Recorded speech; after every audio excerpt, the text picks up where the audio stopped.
The unbreakable shield. The Varkan hegemony had ruled the galaxy with an iron fist for 800 years, their empire built on the foundation of one simple truth. No force in the universe could penetrate their eternal barrier. This energy shield, powered by harvested stellar cores, surrounded every Varkan world, every fleet, every outpost. It had never been breached. Not once. Not ever.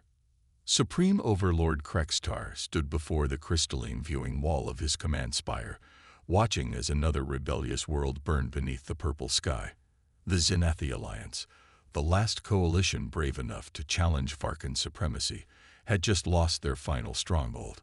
Their most advanced weapons had bounced harmlessly off the eternal barrier like pebbles thrown at a mountain. Status report.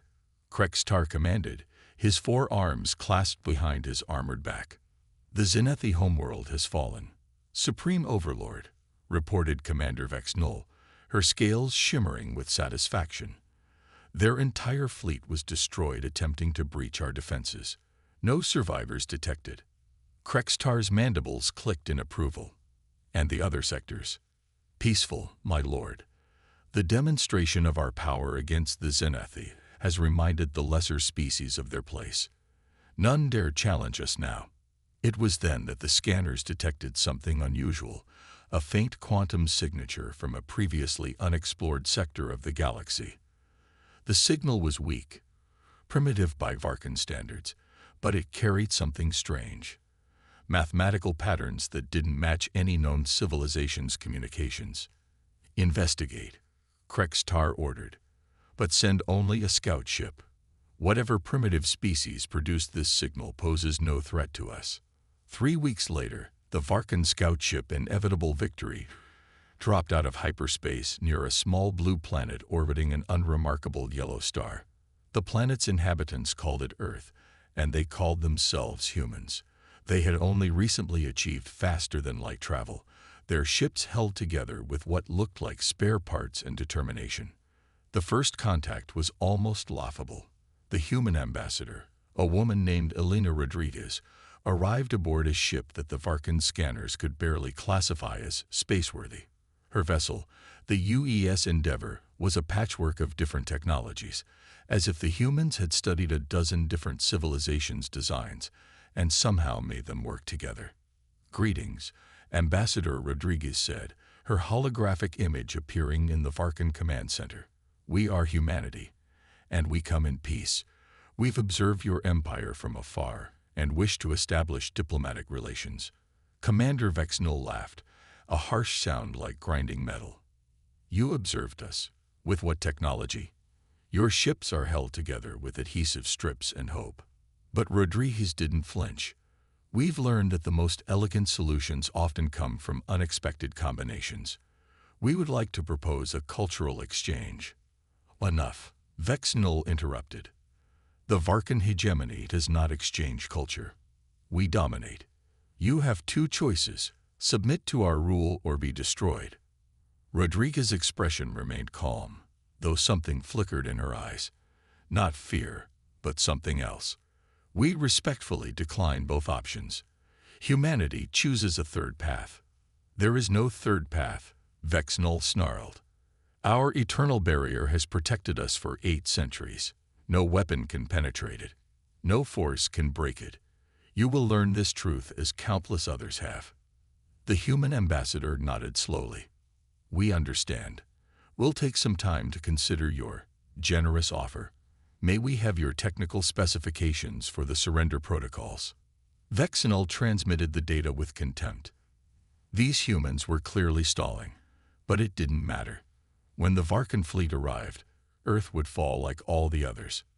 What Vex Null didn't know was that Earth's greatest minds were already working.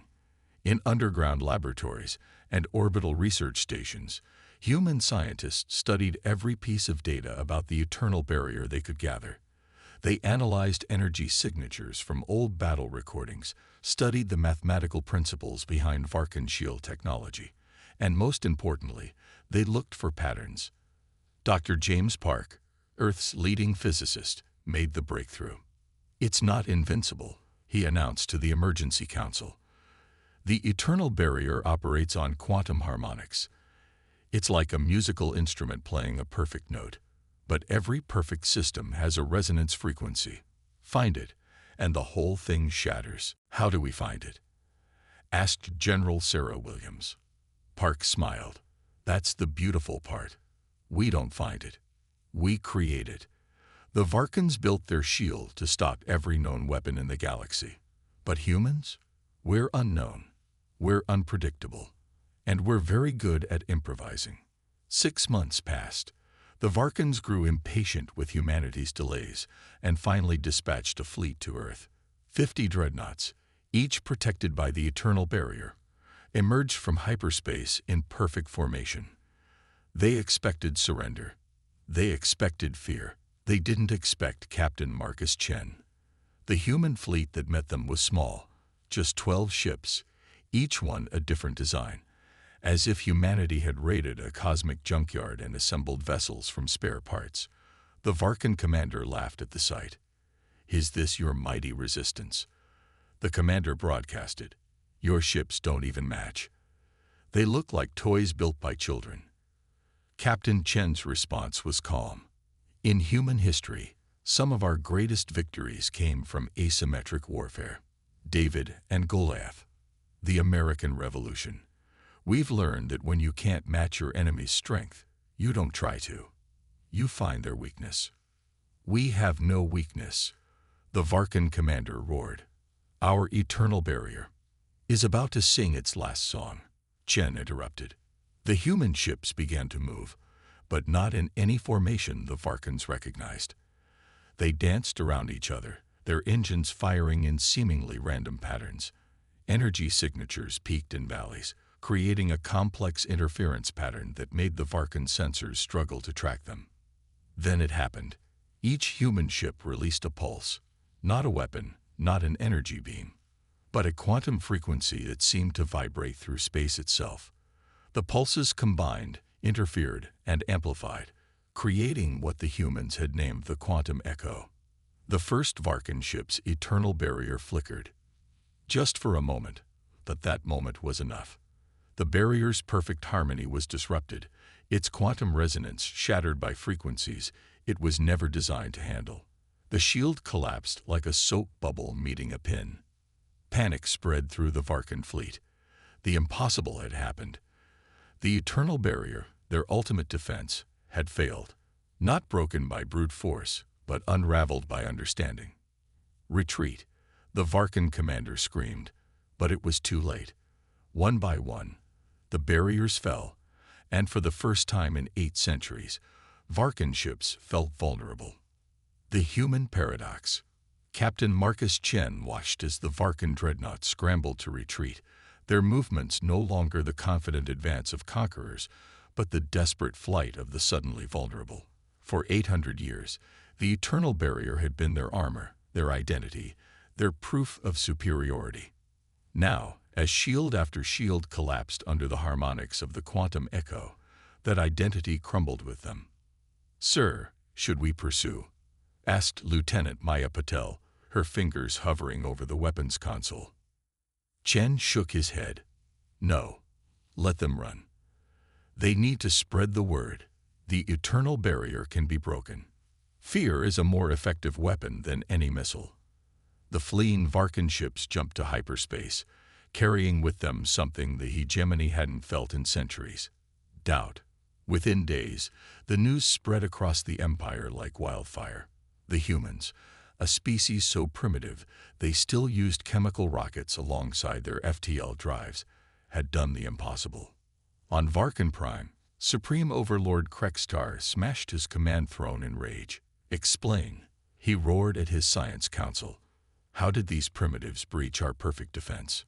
Chief Scientist Zartek cowered before him. They found a frequency we never considered. Supreme Overlord. Our barrier was designed to stop energy weapons, kinetic projectiles, quantum torpedoes, every known form of attack.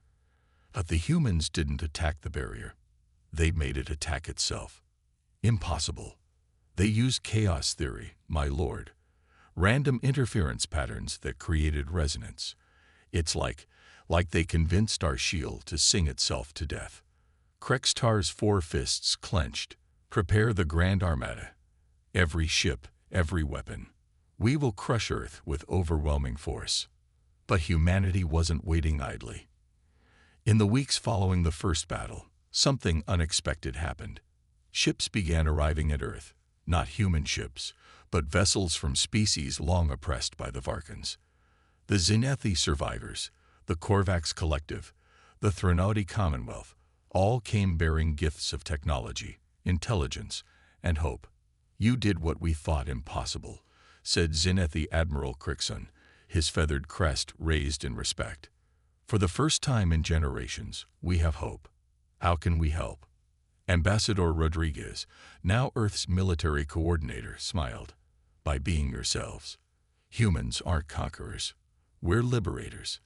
And we're going to need everyone's unique strengths for what comes next." The alliance that formed was unlike anything the galaxy had seen. Instead of a rigid hierarchy like the Varkan hegemony, it was a fluid network of species, each contributing their specialties. The Xenethi provided advanced sensors. The Korvax shared their biological adaptability. The Threnody offered their mastery of stellar engineering.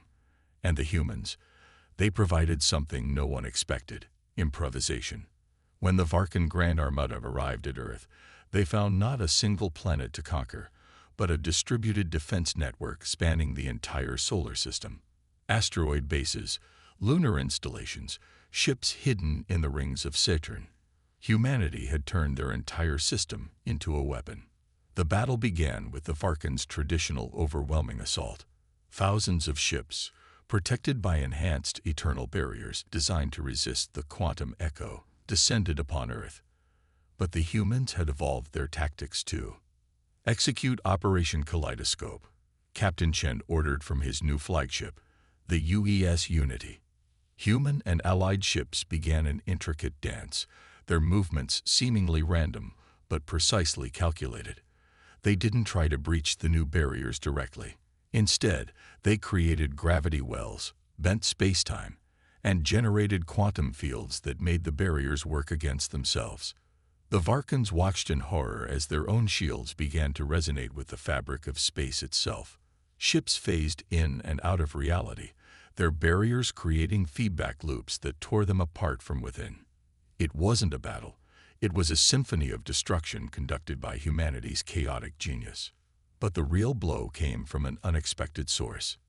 Deep within the Varkan fleet, on slave ships carrying conquered species, rebellions erupted. The oppressed, inspired by humanity's example, rose up. They had learned something crucial from the humans. Sometimes the greatest strength comes from appearing weak. Supreme Overlord Krextar found himself trapped on his own flagship as former slaves stormed the bridge. His personal eternal barrier flickered and failed, sabotaged from within by maintenance workers who had spent centuries learning every circuit, every frequency, every weakness. As he stood defenseless for the first time in his life, Krextar expected death. Instead, he found himself face to face with Captain Chen, who had somehow teleported aboard during the chaos. You should kill me," Krextar growled. "I would kill you." Chen shook his head. "That's the difference between us. Humans learned long ago that victory isn't about destruction, it's about transformation. You're going to live, Krextar. You're going to help us rebuild." "Never. You will, because the alternative is watching your empire crumble while learning nothing. We're offering you something you've never given others, a second chance." The Battle of Earth ended not with the annihilation of the Varkan hegemony, but with its transformation. The eternal barriers came down, not just the physical shields, but the barriers between species, between conqueror and conquered, between fear and hope. In the months that followed, humanity led a strange revolution. They didn't claim systems or demand tribute. Instead, they shared the secret of the quantum echo freely, teaching every species how to defend themselves. They established trade networks based on mutual benefit, not exploitation. They turned the Varkan core worlds into centers of learning where former enemies worked side by side. Some called it naive. Others called it impossible. But as Ambassador Rodriguez addressed the First Galactic Assembly, her words carried a truth that resonated across species. Humans aren't special because we're strong. We're special because we're adaptable. We see possibilities where others see obstacles. We find harmony in chaos. And most importantly, we believe that anyone, even our worst enemy, can choose to change. The galaxy watched in wonder as former Varkan commanders worked alongside their former slaves, as the eternal barrier technology was repurposed for peaceful exploration, as a new age dawned, not an age of human dominance, but of genuine cooperation. Captain Chen, now retired, sat in his garden on Earth, watching the stars. His granddaughter asked him, "Grandpa, how did humans really beat the unbeatable enemy?" He smiled, ruffling her hair. "We didn't beat them, sweetheart. We showed them they were never unbeatable at all. The strongest shield in the universe couldn't protect them from their own fear of change. But when that shield came down, they discovered something beautiful. They didn't need it anymore." Above them, the night sky twinkled with ships from 100 worlds, coming and going freely. The age of barriers was over. The age of possibilities had begun, and somewhere in the galaxy, on a small monument floating in the void where the last eternal barrier fell, an inscription glowed in 1,000 languages. They thought themselves invincible, until humanity showed them that true strength lies not in shields that divide, but in bonds that unite. The Varkan hegemony had ruled through fear for 8 centuries. It took humanity just 1 year to teach the galaxy how to rule through hope. And that, perhaps, was humanity's greatest victory of all.